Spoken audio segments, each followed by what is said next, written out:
Okay mga guys, it's already just June 18 na 17. Oh, by the way, gikan kong pinamungahan.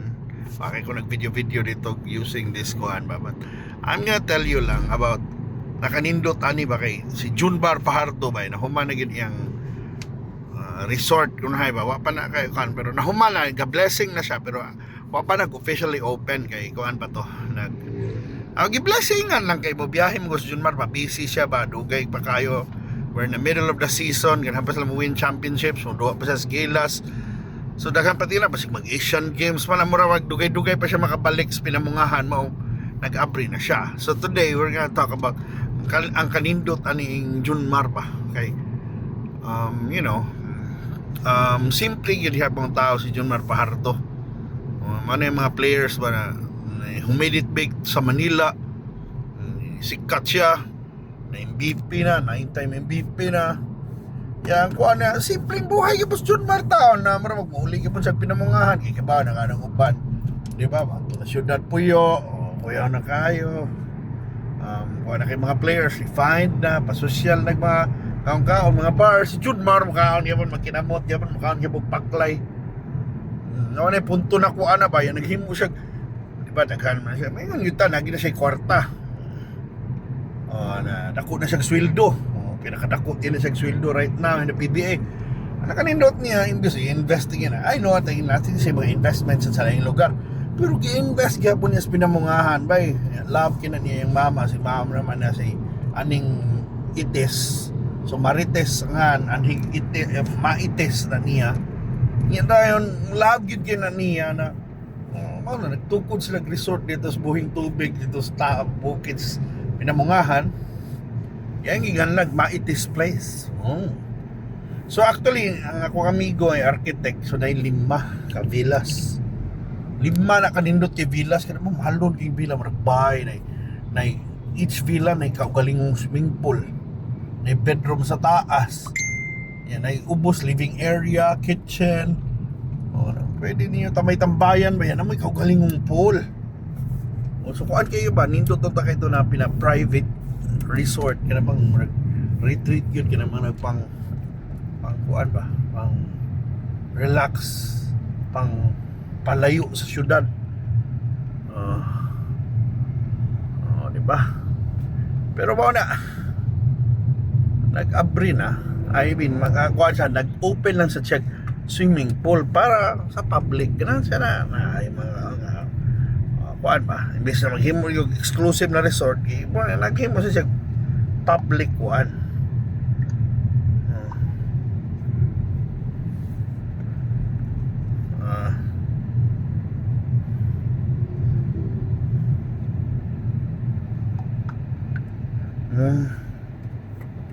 diba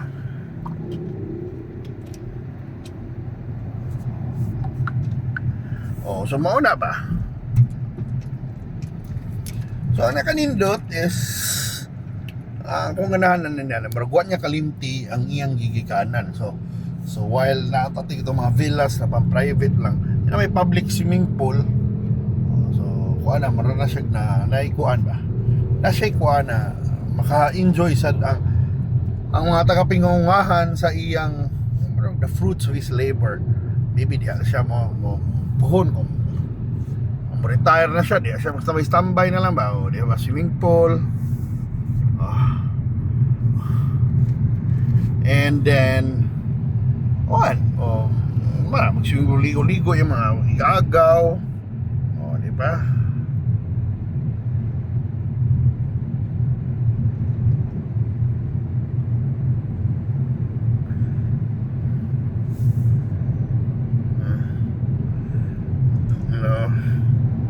diba so manong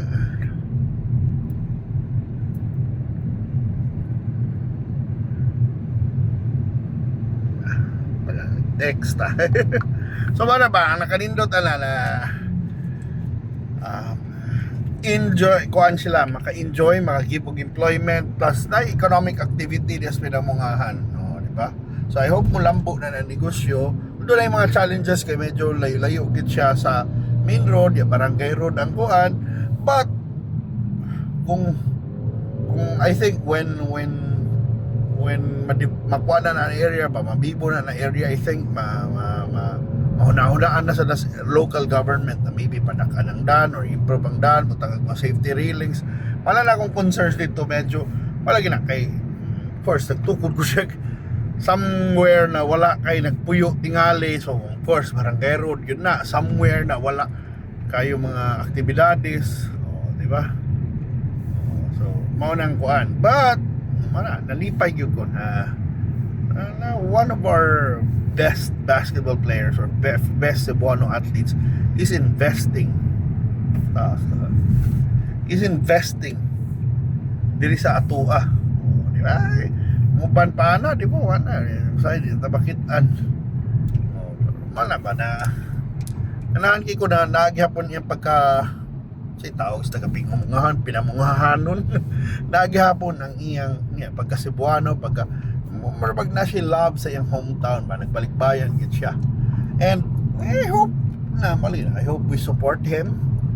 Masa na tilabangay tayo, and I hope really kuan mulampo na negosyo so that it can employ na yung mga tourism aspect ba na des pinamungahan, business aspect, so it will lead to employment, it will lead to kadamang multiplier effect, di ba? Kasi maybe puhon na yung mga habal-habal driver na ganahan mo para ganahan maligo dito sa Rizal, magkabal-habal, so makahalin sa makaplitis ang habal-habal, o pwede na dito lang, ay na sige lang, mustap lang na dito, right na tingin pa sa sunod iskina.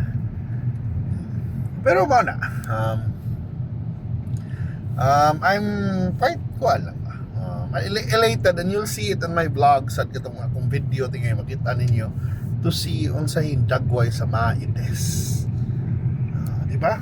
Maites Mountain Resort. Manang ko na to pag nindot pa lang na yung mga tourism ba, it's nice to see. So he really loved his mama who died around 5 years ago, COVID to. It was really a sad time for Junmar, but you know, mahal ito, we remember COVID. Daghan na to na kuan to na among to itong mga panahon na dungan-dungan gin may nagka-COVID tinga siyang mama, Agosto tinga ito. So it was stressful time for me as well, di ba? Pero malagi then love gid kita yung mama, pinangga gid kita yung mama mo. Sana bilban akong Junmar na every off season, every Christmas, as much as papa mo uli siya na i-see his posts. Kuya ako ng mga post ni John Maroy, masol siya, wala gyapon maburang kinato, gyapon maprobinsyano, gyapon na I know he's been exposed to bars, to kanang mga mahalo na butang, des mga abroad, nakasuroy na siya, pero para niya di na makalipay niya. And na yung nakatindot niya, ang pagkasimple niya, di ba? We call, may yung tag-probinsyano, proud probinsyano. Nanindot na mo right na niya. Mani nakanindot ana. Dapat di na to wado na atong identity ba, kung unsa ta, di ba? Di ba kanang mao na akong nakanindot lagi sa mga Pinoy yun na if you make it big, or example katong, I'm not just saying mga player kung kapitan na kas barko, or make it big sa abroad, di ba? Nindot na mo pauli yun gihapon, di ba? Mo invest diri sa Pilipinas, diri ninyo igasto ang mga inyong kwarta diri inyong salapi. Anyway, diri na tas katedral, lahi na itong agianan sa normal na itong agianan niya, hapit sa Coderes, Pandi Manila, dito tatuyok ta dito, ayaw tuyok tayo asa ka padung doy. Tuyok tayo dito sa Pandi Manila lang ta, pwede kita dito sa Fortuna, pero lang ito sa Manila kay police pag ginadiha kasi among munta mo masig tripan sa police ba, tarking sa tabangan niya. Anyway muna, thank you so much for watching guys. Lagi ay kalimti inyong gigikanan, inyong mga kwan, inyong probinsya. And of course, to all my Balikbayan followers who keeps on listening to me, mga ning Cebu Downtown, I hope mo lang na mukuan mo. Padayon lang gihapon mo uli sa Pilipinas, balik-balik mo sa Pilipinas. Keep coming back, invest, spend. O di ba, kung pwede lang magsugod mong negosyo diri, employ ng Filipino, sige na nagkuanta na lisod sa Pilipinas, pero kung makatabang man mo by giving employment, di ba, maayo. Thank you so much for watching. Bye.